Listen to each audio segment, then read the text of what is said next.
윤석열 대통령이 조만간 사의를 표명한 이종섭 국방부 장관을 포함해 소폭 개각을 단행할 거란 관측을 놓고 여야는 벌써 신경전을 벌이고 있습니다.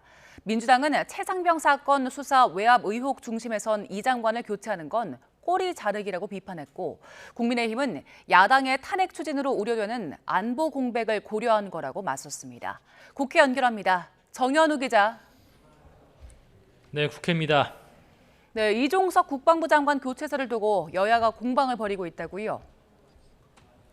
네, 민주당은 윤 대통령이 최상병 수사 외압 의혹의 최종 책임자를 감추기 위해 꼬리 자르기에 나섰다고 맹비난했습니다. 야당 주도로 탄핵안이 국회를 통과해 탄핵 심판이 진행될 경우 수사 외압 의혹이 드러날까 두려워 이것을 피하려 한다는 겁니다. 민주당은 이종섭 장관이 교체되더라도 최상병 수사 외압 의혹에 대한 특검은 계속 추진해서 진실을 규명하겠다고 목소리를 높이고 있습니다.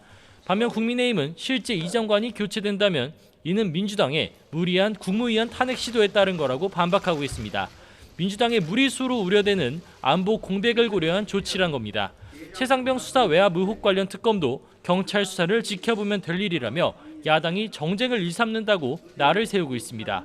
이 밖에 대장동 사건 핵심 인물 김만배 씨의 허위 인터뷰 의혹과 이재명 대표에 대한 검찰 수사 등을 둘러싼 신경전 역시 이어지고 있는데 오늘 법사위 현안 질의에서 관련 공방이 뜨거울 것으로 예상됩니다.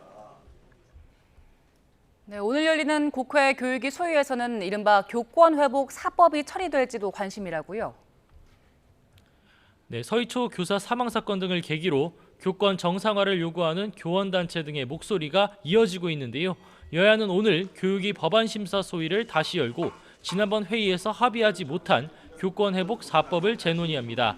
교원의 정당한 생활 지도를 아동학대로 보지 않고 악성 민원을 교육활동 침해에 포함하는 내용 등 법안의 기본 내용에는 여야 모두 공감하고 있습니다. 다만 학생의 교사폭력 등 교권 침해 행위를 생활기록부에 기재하는 문제에 대해선 이견이 여전합니다. 야당에선 낙인 효과 등을 우려하며 부정적인 입장인데 여당은 일정 시간이 지난 경우 삭제하는 방안 등을 제시하며 협상을 이어나갈 것으로 보입니다.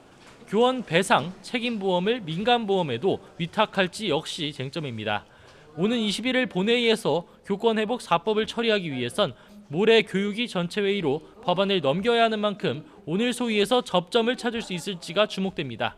지금까지 국회에서 전해드렸습니다.